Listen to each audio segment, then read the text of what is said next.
10절에서 18절 같이 읽겠습니다. 무릇 율법 행위에 속한 자들은 저주 아래에 있나니 기록된 바 누구든지 율법책에 기록된 대로 모든 일을 항상 행하지 아니하는 자는 저주 아래에 있는 자라 하였습니다. 또 하나님 앞에서 아무도 율법으로 말미암아 의롭게 되지 못할 것이 분명하니 이는 의인은 믿음으로 살리라 하였습니다. 율법은 믿음에서 난 것이 아니니 율법을 행하는 자는 그 가운데 살리라 하셨느니라. 그리스도께서 우리를 위하여 저주를 받은 바 되사 율법의 저주에서 우리를 속량하였으니 기록된 바 나무에 달린 자마다 저주 아래에 있는 자라 하였습니다. 이는 그리스도 예수 안에서 아브라함의 복이 이방인에게 미치게 하고 또 우리로 하여금 믿음으로 말미암아 성령의 약속을 받게 하려 함이라. 형제들아, 내가 사람의 예대로 말하노니 사람의 언약이라도 정하는 후에는 아무도 패하거나 더하거나 하지 못하느니라. 이 약속들은 아브라함과 그 자손에게 말씀하신 것인데 여럿을 가리켜 그 자손들이라 하지 아니하시고 오직 한 사람을 가리켜 내 자손이라 하셨으니 곧 그리스도더라. 내가 이것을 말하노니 하나님께서 미리 정하신 언약을 430년 후에 생긴 율법이 폐기하지 못하고 그 약속을 헛되게 하지 못하리라. 만일 그 유업이 율법에서 난 것이면 약속에서 난 것이 아니라 그러나 하나님이 약속으로 말미암아 아브라함에게 주신 것이라. 10절에서부터 13절까지는 이제 율법의 행위가 저주임을 말씀하고 있어요. 10절에 보니까 율법의 행위에 속한 자들은 저주받았다. 왜냐하면 율법의 책에 기록된 모든 일을 항상 행하지 아니하기 때문에 저주 아래에 있는 자라고 말하고 있죠. 11절도 보세요. 하나님 앞에서 아무도 율법으로 말미암아 의롭게 되지 못한다. 성경은 있잖아요. 우리 행위에 대해서 말씀하는 부분들이 많이 있어요. 회개에 합당한 열매를 맺어라. 그리고 그 나무의 열매를 보면서 그 행위들을 보면서 열매를 보면서 그 나무가 어떤 나무인지를 알 것이다. 이런 행위에 대한 부분들도 많이 이야기하고 있지만 예수님이 없는 상태의 행위들, 성령님의 인도와 역사심이 없는 이런 행위들에 대해서는 철저하게 율법의 행위들임을 지적하고 있는 거예요. 왜냐하면 그 행위들은 자기의 노력이고 자기의 의가 반영된 것이고 자기의 행위들에 충실한 거기 때문에 이 모든 것에 있어서는 행하는 사람들은 자기의 자랑으로 충만하고 그것 때문에 다른 사람들을 정죄하고 비판하고 판단하는 도구가 되기 때문에 그것을 가지고는 의롭게 될 수가 없다라는 것입니다. 설령 행위를 어떤 부분에 있어서는 이렇게 율법을 준수할 수 있지만 어떤 부분에서는 준수할 수가 없어요. 완벽하게 자기의 행위를 통해서 의롭게 되는 사람들은 아무도 없다라고 하는 것이에요. 그러니까 그런 삶, 자기 행위 중심적인 삶들, 하나님 없이, 예수님 없이, 성령님 없이 철저하게 자기 노력, 자기 행위, 자기 의를 가지고 사는 사람들의 삶에 저주라는 것입니다. 여러분, 여기 저주라는 건 뭐냐면 하나님께 버림받았다는 거예요. 그러니까 가장 저주받은 사람들이 누구예요? 하나님께 버림받은 사람들이잖아요. 하나님의 관심으로부터 없는 자들, 심판의 대상들. 여러분 한번 생각해 보세요. 사울에게 있어서 성령이 떠나니까 악한 영이 지배하면서 어떻게 해요? 저주를 받잖아요. 가룟 유다에게 마귀가 들어가니까, 사단이 그 속에 들어가니까 어떻게 해요? 저주를 받잖아요. 하나님으로부터 이렇게 저주를 받는, 하나님의 관심으로부터 버림받은 사람들입니다. 그래서 여러분, 우리들 안에 철저하게 우리 자기 자신의 중심이 되어서 신앙생활하는 이 율법주의 신앙들, 종교적인 신앙들, 이런 것들을 철저하게 버려야 됩니다. 제가 아는 교회도 이제 어르신분들이 이렇게 교회를 지을 때 금반지도 내고 돈도 많이 정말 어렵게 옛날에는 정말 솥단지도 다 팔잖아요, 여러분. 그 교회를 짓기 위해서. 예, 얼마나 많은 헌신과 이런 수고를 하셨는데 교회를 아름답게 짓고, 예, 그 장로님도 그 교회를 지으면서 그 교회 짓는 뭐 색깔이건 뭐 모든 강대상이건 이걸 본인이 다 설계해서 다 만들었거든요. 예, 그때 얼마나 많은 정성과 마음을 하나님께 드렸겠습니까? 그렇죠? 그런데 여러분, 그분이 평생 영원토록 그 교회를 이렇게 계시는 건 아니잖아요. 젊은 목사님이 왔어요. 근데 젊은 목사님이 오시니까 어떻게 해요? 이 예배당이 어떻게 했어요? 옛날 스타일이 아닙니까? 그러니까 이분이 와서 몇 년 후에 돈을 들여가지고 모든 여기 강대상도 다 내려버리고 강대상도 다 치워버리고 큰 스크린 같은 거 막 세우고 이렇게 소위 말해서 리모델링을 했단 말이죠. 근데 이 장로님께서 속상한 거예요. 내가 이걸 다 해가지고 성경 해가지고 이런 걸 다 했는데 어떻게 감히 이런 것들을 다 치워버리면서 절대 저 목사는 위임 목사 안 시키겠다. 여러분, 지금 이분들이 지금 갈라디아 성도들이 이렇게 예수님으로 시작했어요. 성령으로 시작했어요. 근데 나중에 어떻게 해요? 율법이 들어오고 할례가 들어오니까 행위로 바뀌는 거예요. 무슨 말인가 알죠? 이 교회를 세울 때는 진짜 전심으로 소뚜껑까지 다 팔아가지고 했는데 나중에는 그게 자기 의가 된다는 거예요. 우리 옛날에 다녔던 그 교회도 보면 해외에 많은 교회들이 있어요. 지부들 교회들이 있다고요. 그 교회에 담당하는 목사님들이 와가지고 제일 힘들어하시는 분들이 누군지 아세요? 그런 해외에 있는 교회 담임 목사님들이 가장 힘든 분들이 힘든 분들이 어떤 분이냐면 소위 본국 이 교회에서 많은 훈련을 받고 리더라고 하는 타이틀을 가진 모든 사람들이 그 해외에 와가지고 그 교회에서 자생적으로 신앙생활을 하는 사람들이랑 갈등을 일으킨다는 거예요. 왜 그렇습니까? 내가 본국에서 왔고 본교회에서 왔고 이런 1년, 2년, 3년 엄청난 훈련을 받아서 와가지고 이제는 내가 이곳에서 리더로 서야 되는데 갈등이 되어진다는 거야. 여러분들이 리더로 쓰고 정말 여러분들이 훈련받고 제대로 훈련받으면 어떻게 해요? 예수님이 세워지는 거예요. 나는 죽고 예수님이 세워지는 거예요. 믿습니까? 예수님의 이름이 높여지는 거예요. 그리스도께서 모든 걸 하셨다. 예수님께서 모든 걸 하셨다. 자기 의와 자기 자랑과 자기 생각들을 철저하게 내려놓고 훈련은 받으면 받을수록 어떻게 해요? 내가 죽는 거예요. 예수님이 드러나는 것입니다. 보통 교회를 개척하고 나면 1000명이 넘어가면 목사님들이 그런 생각이 든대요. 이 교회는 내 교회다. 그래서 여러분 1000명이 넘어가면 개척교회 가지고 얼마나 힘들었어요. 얼마나 고생이 많았어요. 근데 하나님의 은혜를 주셔서 1000명이 넘어갔어요. 그런 목사님 생각에는 이 교회는 내 교회이기 때문에 어떻게 해요? 자식에게 넘겨주는 거예요. 이게 뭐냐면 다 성령으로 시작했다가 예수로 시작했다가 결과는 어떻게 합니까? 다 자기 자랑이에요. 자기 의예요. 자기 행위예요. 자기 모습입니다. 이게 바로 소위 말해서 율법주의 신앙이라는 거예요. 율법주의 신앙. 예수님이 없고 성령의 역사하심이 없는 것을 말하는 것입니다. 그래서 13절에 보면 이렇게 나왔죠. 그리스도께서 우리를 위하여 저주를 받은 바 되사 율법의 저주에서 우리를 속량하셨으니. 이게 무슨 말입니까?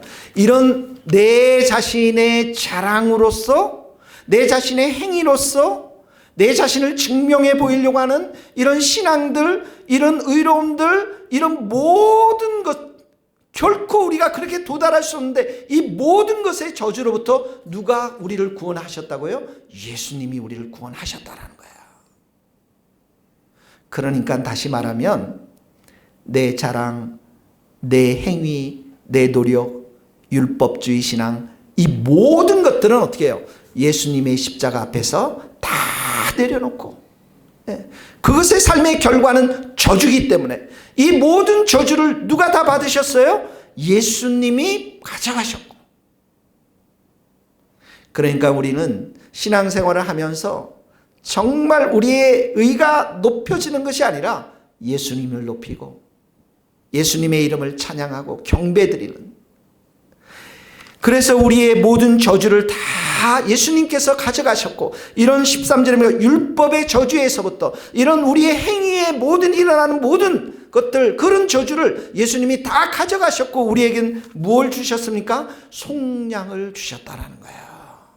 이 속량이라는 것은 예수님께서 저주의 값을 다 치르고 대신 우리를 매입했다라는 것입니다. 우리를 샀다라는 말이에요. 예수님께서 십자가의 그 모든 것을, 십자가의 그 보혈로 인해서 이런 우리들의 행위들, 저주받아 마땅할 이런 행위들 예수님이 다 가져가셨고 우리를 깨끗한 자녀로, 정결한 자녀로, 저주가 없는 자녀로, 영적인 축복을 받는 자녀로 우리를 샀다, 속량했다라는 것입니다. 그래서 갈라디아서 4장 5절에 보면 이런 말씀이 있습니다. 율법 아래에 있는 자들을 속량하시고 우리로 아들의 명분을 얻게 하려 하십니다. 너희가 아들임으로 하나님이 그 아들의 영을 우리 마음 가운데 보내사 아빠 아버지라 부르게 하셨느니라. 이것이 예수님께서 이렇게 율법의 행위로 살려고 하는 모든 성도들에게 주신 첫 번째 축복인 것입니다. 우리가 받아야 될 그 저주들 예수님께서 다 십자가에 가져가셨고, 대신 우리는 어떻게 해요? 예수님이 이루신 십자가의 그 보혈의 은총을 어떻게 해요? 믿으면 돼요. 의지하면 됩니다. 그 보혈의 능력을 우리가 의지하고 그 보혈을 우리가 찬양하고 십자가를 붙들고 예수님만 이름만 높여드리면 되는 거예요. 그게 우리의 삶인 것입니다. 그게 아들의 삶인 것이에요. 그것 때문에 성령을 우리들 가운데 주신 것입니다.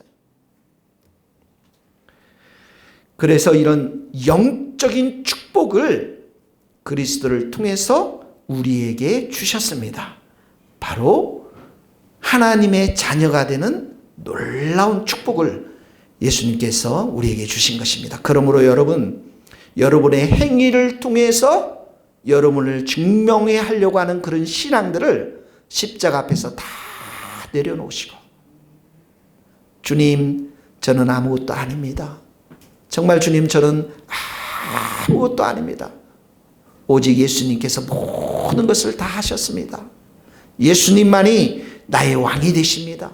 예수님만이 나의 주가 되십니다. 예수님만이 우리 교회의 주인이 되십니다. 왕이 되십니다. 예수님만이 이름을 높임을 받으옵소서. 이런 신앙을 다 믿음을 갖기를 예수님의 이름으로 축복합니다. 여러분, 여기에 있는 우리 성도들 다 50살 넘으신 분들은 우리는 이렇게 썩는 거름이 되어서 이 교회를 위해서 죽고, 정말 우리 다음 세대들이 우리의 이런 헌신과 이런 일을 통해서 교회가 든든하게 잘 세워져서 우리 다음 세대들이 교회들을 책임지는, 그러기 위해서는 어떻게 해요? 오직 예수님만 이름이 높여져야 된다. 자, 두 번째 보면, 자, 예수님께서 이렇게 13절 우리 율법의 저주에서 우리를 속량했어요. 그래서 14절에는 보면 예수 그리스도 안에서 아브라함의 복이 우리 가운데 미치게 하기 위해서, 아브라함의 복이 어제 말씀드렸죠. 아브라함의 복이 뭡니까? 의롭게 되는 것, 의인이 되는 것. 이게 아브라함의 축복이었어요. 그전에는 죄인이었습니다. 죄와 사망의 권세에서 사단에게 속했어요. 그런데 어떡합니까? 이제는 믿음을 통해서 누구든지 믿으면, 예수님을 구원자로 믿으면 하나님의 자녀가 되고 그 가운데 의의 옷을 입혀주시는 거죠. 이 아브라함의 복이 우리 가운데 왔다라는 것입니다. 그리고 또 무엇이 있습니까? 성령의 약속을 주셨어요. 여러분, 성령이 얼마나 귀하십니까? 거기에 보면 16절에도 보세요. 이 약속들 나오죠. 성령의 약속을 주셨습니다. 아브라함의 복을 주셨습니다. 오직 한 사람을 가리켜 내 자손이라 하셨으니 곧 그리스도라. 이 약속, 성령의 약속을 주신 분의 핵심이 누굽니까? 예수님이시라는 거예요. 아브라함의 씨 누굽니까? 예수님이세요. 예수님을 통해서 누가 오셨습니까? 성령님이 오신 거예요. 이 약속이 성취가 된 거죠. 이것이 바로 17절에 보니까 하나님께서 미리 정하신 언약이고, 그리고 18절에 보면 하나님이 약속으로 말미암아 아브라함에게 주신 것이라, 이런 말. 그러니까 아브라함에게 준 의의 약속도 있지만 그리스도 안에서 신약에서는 또 어떻게 합니까? 우리에게 성령의 약속을 주셨어요. 그래서 우리들 가운데 성령이 지금 거하시고 있는 것입니다. 그러면 우리는 여기서 두 가지를 발견해요. 하나는 뭡니까? 예수님이 이렇게 그리스도 안에서 우리가 율법의 조세에서 벗어나서 속량 깨끗하게 된 자에게 주는 하나님의 축복이 두 가지인데, 하나님은 뭐냐면 아브라함의 축복, 그게 뭐예요? 의인이 된 것입니다. 또 하나는 뭡니까? 성령을 주셨어요. 여러분, 어제도 제가 죄인의 삶에 대해서 말했죠? 의인의 삶에 대해서 말했죠? 한번 생각해 보세요. 죄인의 삶이 좋습니까? 의인의 삶이 좋습니까? 딱 떠오른 사람 있죠? 부자와 나사로. 인생이 역전되잖아요. 영적인 안목 속에서 어떻게 해요? 인생이 역전돼 버리잖아요. 한번 생각해 보세요, 여러분. 제가 늘 얘기했지만 우리 스코틀랜드의 그 할머님, 캐슬에 사시는 할머님, 예수님 잘 믿는 의인 할머님, 그분의 삶을 한번 생각해 보세요. 너무 아름다운 삶이잖아요. 의인의 삶이에요. 진호성 교사님이 오셨을 때 이런 얘기 하더라고요. 본인이 이제 강남에서 부자 사람들을 많이 만나나 봐요. 한 번은 뭐 이렇게 다단계 하시는 분도 연봉이 수십억을 받는 분인데, 또 뭐 어디 전자업계에서 수십억 돈을 버는 분인데, 이분들의 공통점이 있다는 거예요. 그게 뭐냐면 공허하다는 거예요. 공허할 수밖에 없죠. 영혼이 다 죽어 있는데, 영혼이 살지 못했는데, 영혼에 참된 쉼이 없는데 어떻게 공허하지 않을 수 없겠습니까? 이게 바로 죄인들의 삶이라는 것이에요. 근데 우리는 어떻게 해요? 의인이잖아요. 의인의 삶의 핵심이 뭡니까? 우리가 하나님과 의로우신 하나님께 마음껏 우리가 다가갈 수 있고, 친밀한 교제할 수 있고, 은혜의 보좌 앞에 나가서 마음껏 은혜를 구할 수 있는 자들이 누구입니까? 의인들 아닙니까? 그리고 우리에게 홀로 살지 않고 우리에게 힘주시고 은혜 주시는 누가 계십니까? 성령님이 계시잖아요. 성령님. 여러분, 성령님께서 우리의 삶을 위로해 주시고 인도해 주시고 붙잡아 주시지 않고 있습니까, 여러분? 우리 안에는 이렇게 성령님께서 계시잖아요. 믿습니까, 여러분? 성령님이 계세요, 우리 안에는. 그래서 성령의 위로하심을 따라서, 성령의 인도하심을 따라서 살아가는 삶들이 바로 이걸 속량받은 그리스도인들의 삶의 모습인 것입니다. 그 안에는 참된 위로와 격려가 있는 것이죠. 성령님께서 여러분들과 함께 가깝게 동행하고 있음을 여러분들 이번 한 주간도 좀 경험을 하셨어요? 어땠어요, 여러분? 성령이 주시는 열매들, 사랑과 희락과 화평과 오래 참음의 그런 열매들 여러분 맺고 있어요? 스코츠 목사님, 스코틀랜드의 그 목사님이 설교할 때, 우리 친구들이랑 설교할 때 그런 설교를 했어요. 왜냐하면 그곳에는 워낙 자유주의 신학에 물든 목사님들이 많잖아요. 동성애 인정하시는 목사님들 많잖아요. 그러니까 그 틈바구니 속에서 하나님 언제까지 내가 이렇게 살아야만 됩니까? 자기 위에 바로 선배, 그 소위 말해서 노예에서 선배 목사님이 동성애도 인정하는 목사님이고 기적을 안 믿는 목사님이세요, 여러분. 그런 사람들 밑에서 이렇게 있는다는 게 쉬운 일이 아니잖아요. 하나님 언제까지 내가 이렇게 참아야 됩니까? 하나님 언제까지 이렇게 해야 됩니까? 그러면서 하박국 설교를 하시면서 인내하라고, 그럼에도 불구하고 오래 참으라고. 근데 그 오래 참음을 누가 오래 참게 해주십니까? 성령님이 하시는 거예요. 사랑과 희락과 화평과 오래 참음. 성령님께서 그렇게 주시는 거예요. 인내하라고 그렇게 주시는 거예요. 우리 교회도 마찬가지입니다. 인내하라고, 오래 참으라고 성령께서 우리들 가운데 오늘도 은혜를 주시기 때문에 이 자리에 온 거예요, 여러분들이. 제가 보려고는 하지 않았는데 조그만한 이게 물품을 여기 정리하다 보니까 조그만한 선물이 있더라고요. 그 안에 이렇게 보니까 뭔지를 몰라가지고 이렇게 봤더니 힘들고 어려운 한 성도님께 또 다른 성도님이 귀하게 글을 써서 위로하고 격려하면서 선물을 이렇게 그냥 두고 가셨더라고요. 누가 그 일을 시켰었습니까, 여러분? 성령님이 하시는 거예요. 성령님이 그 성령으로 충만한 성도를 향해서 그런 마음을 주시고 그런 마음을 주셔서 힘들고 어려운 성도들을 위로하고 성령님께서 역사하시는 거예요, 여러분. 이 성령님이 우리의 인생 가운데 우리의 삶에 가장 귀하신 분이시고 가장 우리 인생과 신앙생활 가운데 중요한 분이세요. 그 성령님의 약속을 이 그리스도를 통해서 우리에게 주셨다라는 것입니다. 그러므로 사랑하는 성도 여러분, 두 번째 적용, 여러분 의인입니다. 죄인답게 살지 않기를 예수님의 이름으로 축복합니다. 의인입니다. 우리 안에 성령님이 계십니다. 힘들고 어려울 때마다 성령을 찾고 성령님께 부르짖고 성령님께 또 묻고 의지하면서 내 안에 살아가신 예수님과 늘 동행하며 승리할 수 있는 우리 모든 성도들 될 수 있기를 예수님의 이름으로 축복합니다. 기도합시다. 오늘 말씀 우리가 생각하면서 하나님 내 행위로 내 의로 내 노력으로 사는 이 저주의 삶 예수님께서 십자가에서 다 가져가셨음을 믿고